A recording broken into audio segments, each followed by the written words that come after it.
Les peines que j'ai requises sont faibles. Ce sont les mots de l'avocat général au terme de son réquisitoire. Pour autant, le ministère public n'a voulu retenir aucune circonstance atténuante.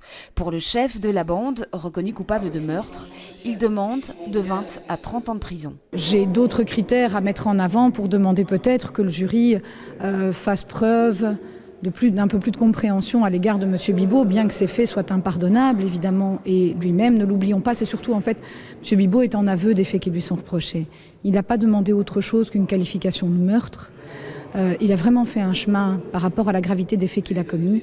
10 à 15 ans ont été requis pour l'auteur des coups de couteau, reconnu coupable de coups et blessures. Quant au deuxième meurtrier, celui qui est considéré comme le petit frère, qui a suivi ses aînés, l'avocat général le juge aussi responsable que les autres et demande 20 à 30 ans pour lui aussi. Il se sent responsable pour les faits et il a pris la décision à l'époque déjà de changer sa vie. Qu'est-ce qui serait à vos yeux une juste peine pour votre client ? Je pense qu'une peine de 12 ans pour lui était une peine juste. Pour les proches de la victime, c'est un long processus qui arrive à son terme.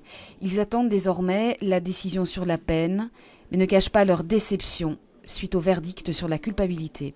La famille est convaincue depuis le début et je pense que beaucoup d'éléments dans le dossier permettaient de dire que le meurtre était prémédité, donc c'était un assassinat. Les jurés en ont décidé autrement. Ils ont décidé en tout cas qu'ils étaient venus pour se battre, en tout cas avec des couteaux, et que les choses ont dégénéré.